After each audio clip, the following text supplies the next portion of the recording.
이시안의 읽은 척 책방. 안녕하세요. 성신여대 겸임 교수이자 지식편의점 시안책방의 주인 이시안입니다. 2020년에 노벨문학상을 예상할 때요, 가장 많은 표를 얻긴 했지만 실제 수상으로는 이어지지 못한 작품이 있었습니다. 왜 그런 거 있잖아요. 압도적인 우승 후보였는데 막상 대회를 여니까 신인이 갑자기 파바박 치고 나와가지고 우승하는 그런 느낌이요. 물론 2020년 노벨문학상을 탄 루이즈 글릭도요, 훌륭한 수상자이긴 했지만 시인이기 때문에 예상 바뀌긴 했습니다. 그래서 오늘은요, 원래 예상 1등이었지만 아깝게 떨어진 작품, 그러니까 은메달에 주목해 보도록 하겠습니다. 오늘 소개해드린 책은요, 2020년 노벨문학상의 유력한 수상작이었다가 수상까지는 이어지지 못한 마리즈 콩테의 나 티투바 세일럼의 검은 마녀입니다. 사실 이 작품은요, 2018년 대한 노벨문학상이라는 뉴 아카데미 문학상을 이미 타기도 했었습니다. 그런데 이렇게 문학상에 오르는 작품들은요, 보통은 쉽지가 않죠. 줄거리보다는 심리적 흐름을 따라 쓰는 경우들이 많아서 그런 느낌이 좀 있는 것 같은데요. 오늘 소개해드리는 책은 그렇지 않습니다. 읽는 재미가 있어가지고요, 저는 또 예정이 없이 이게 밤새 읽어야 했었거든요.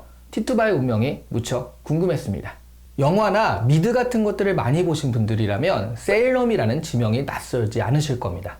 마녀나 마법에 관한 영화들 중에서 세일럼이란 지명을 쉽게 확인할 수가 있어요. 영화 해리포터 시리즈에서는 마법사들이 민간인, 그러니까 머글들이죠. 머글들에게 정체를 드러내선 안 된다라는 마법세계의 법이 있었거든요. 그 법이 제정된 계기가 바로 이 세일럼 마녀 사건이라고 설정되어 있습니다. 세일럼은 마녀 사냥으로 유명한 곳입니다. 유럽의 마녀 사냥이 중세 때 벌어진 일이라면요, 세일럼의 마녀 사냥은 미국에서 벌어진 일로 1692년, 그러니까 비교적 최신인 17세기에 벌어진 일이에요. 바로 이 마녀 사건을 기반으로 창작된 소설이 나 티투바 세일럼의 검은 마녀입니다. 세일럼 마녀 재판의 정식 기록에 나온 노예 티투바의 인생을 재창조함으로써 이 소설은 이루어집니다. 티투바의 어머니는요, 아프리카에서 노예로 끌려올 때 그 노예선에서 백인 선원에게 강간당해서 티투바를 가지게 됩니다. 그리고 노예로서 삶을 살지만 주인에게 자기 몸을 지키려다가 상처를 입히게 돼요. 노예가 주인에게 상처를 입힌 대가는 교수형이었습니다.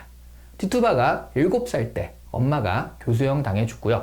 티투바는 마을에서 이른바 마녀라고 불리는 사람이 거두어서 키웠습니다. 하지만 이 할머니, 이름이 만야야인데요. 이 할머니 역시 죽습니다. 티투바가 기회라고 표현한 병을 낫게 하고 자연과 교감하는 기술들은 모두 만야야에게 배웠습니다. 그 후 티투바는요, 혼자 오두막에 살고 있었는데 그때 존 인디언이라는 남자를 만나서 그와 결혼하고 싶은 생각에 그의 노예의 삶에 동참하게 됩니다. 하지만 예기치 않게 세뮤얼 페리스라는 청교도 목사에게 이 둘은 팔리게 되고요, 이 목사 가족을 따라 대서양을 건너 미국의 세일럼에 정착하게 됩니다. 그런데 세일럼에서 티투바는요, 마을의 소녀들과 사이좋게 지내지 못했습니다.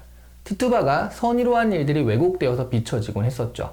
그러다가 페리스 목사의 딸인 베티 페리스와 조카인 에비게일 윌리엄스가 티투바에 대한 악의를 가지고 아픈 듯이 연기를 하는데요, 마을 의사가 무언가 주술 때문인 것 같다는 듯이 진단을 해버립니다. 티투바는 마녀라는 죄목으로 잡혀가고요, 다른 몇몇 여자들도 마녀로 몰리게 돼요. 그렇게 같이 잡혀간 여자들이요, 티투바를 모함했기 때문에 티투바 역시 백인들이 원하는 거짓 증언을 하기로 하고요, 생존하게 됩니다. 백인들이 원하는 사람들을 마녀라고 불어버린 거예요. 마녀 사냥의 광풍이 끝나고요, 티투바는 다시 노예로 팔리게 되는데요, 유대인에게 팔렸다가 그 유대인과 타박받는 소수민족의 어떤 교감을 하면서 그래도 조금 평화롭게 지내게 됩니다. 그런데 그 유대인 집이 불타고요, 갈 곳이 없어져서 결국 고향인 바베이도스로 다시 돌아가게 돼요. 거기서 도망 노예들과 어울려 살다가 잡혀서요, 이번에는 결국 마녀로 몰려 교수형 당해 죽게 됩니다. 이 중 티투바가 등장하는 세일럼의 마녀 사냥의 기록은 팩트를 기반으로 살을 붙인 것이고요, 티투바의 탄생과 세일럼 마녀 재판 이후의 삶은 창작된 것입니다.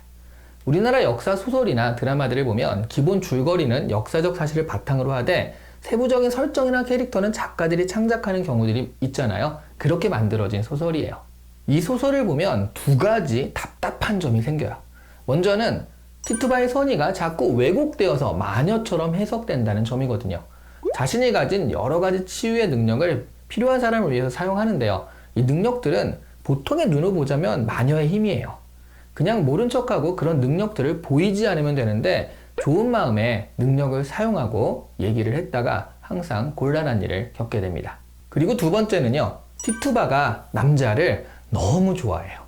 그녀를 노예의 삶으로 끌어내린 것은 존 인디언인데 이후 인생에서도 남자만 끊어버리면 충분히 해결될 일이요. 남자에게 집착하다 보니까 자꾸 꼬이게 됩니다. 책에서도 티투바에게 부족한 것이 하나 있다라고 한다면 남자 보는 눈이라는 말이 나오기도 합니다. 그런데 이 두 가지 경향은 따지고 보면 하나의 뿌리처럼 보입니다. 출생 과정 자체도 그렇고요. 어머니에게 사랑받지 못하고 자랐기 때문에 티투바에게는 애정결핍이 있는 듯이 보이거든요. 그래서 사람을 좋아하고 남자도 좋아하는 것인데 그 선의들이 자꾸 오해를 불러일으키죠. 공경에 처한 사람을 보면 도와주고자 하는 것인데요. 그가 익힌 방법론이 일반적인 것은 아니다 보니까 마녀로 지목되게 되는 것입니다. 그렇다면 결국 티투바는 진짜 마녀가 아닌가 하는 의문이 들 수가 있어요. 그녀가 가진 이 죽은 이를 불러내고요. 저주를 내릴 수 있으며 죽음 직전에서 사람을 치료하는 능력들은 마녀처럼 보이기도 하거든요. 하지만 사실 이런 기능적인 부분은 중요하지가 않습니다. 우리가 누군가를 마녀라고 부르고요. 심판을 할 때는 마녀가 우리에게 위해를 준다라고 생각해서잖아요.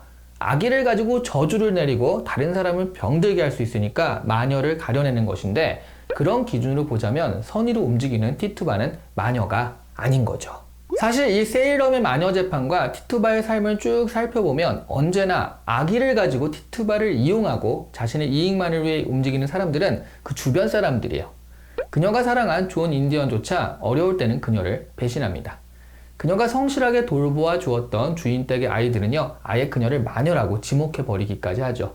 이용당하면서도 사람들을 좋아해 계속 도와주려고 하는 그녀의 순진함이 읽다 보면 아주 답답할 정도예요. 사실 이런 부분이요, 이 소설에 진짜 하고자 하는 이야기입니다. 실제 세일럼의 마녀 사냥은 상공업 중심의 신흥 세력과 원래 농업 세력과의 싸움으로요. 이 소설에서도 백인들이 티투바에게 원하는 진술이 있거든요. 다른 세력들을 무너뜨리려고 마녀라고 지목해서 몰살시키려고 하는 거예요. 티투바는 정확하게 원하는 대로 진술을 해주고요. 목숨을 건지게 되는 거죠. 마녀 사냥의 근거가 되는 청교도 정신은요. 탐욕, 질투, 시기 이런 것들을 금하고 있는데요. 마녀 사냥은 정확히 이런 것들 때문에 이루어지고 움직이는 겁니다. 제가 시한책방을 통해 주온 글자를 소개해드린 적이 있는데요. 티투바가 마녀로 잡혔을 때 주온 글자의 주인공인 헤스터를 감옥에서 만나 우정을 쌓는 장면이 나와요. 그러니까 아이언맨 영화를 보는데 캡틴 아메리카가 나오듯이요. 다른 소설의 주인공을 이 소설에 가져다 놓으면서 메타텍스트를 구성하더라고요. 주온 글자의 작가인 너세니얼 호소는요. 세일럼 출신으로 세일럼의 세관에서 일하기도 했습니다. 너세니얼 호소의 이야기 중에서 할아버지가 잘못된 재판의 판사를 맡았다는 이유로 할아버지를 너무 부끄러워해서 자신 성의 철자를 바꿨다는 이야기가 있거든요. 그 할아버지가 맡았던 재판이 바로 이 세일럼 마녀 재판이었습니다. 주온 글자가 크로스 오버되어서 나왔다는 것 자체가요. 주온 글자가 고발한 청교도 사회, 백인 사회의 허위나 기만에 대한 문제의식을 이 소설도 같이 공유하고 있다는 이야기가 될 것입니다. 나티투바 세일럼의 검은 마녀는요. 백인 사회, 청교도 사회 위선, 허위에 대한 고발이라고 할 수 있어요. 그리고 조금 더 확대해서 보자면 지금의 남성 중심 사회나 백인 중심 사회 등 기득권을 잡고서 그 기득권을 유지하려는 모든 기득권 세력에 대한 비판이기도 한 것입니다. 오늘 이 시간에 읽은 척 책방은 마리즈 콩테의 나 티투바 세일럼의 검은 마녀였습니다. 좋아요와 구독은 마법 같은 힘이 있습니다. 누르셔서 저에게 원기를 불어넣어 주시길 바랍니다. 감사합니다.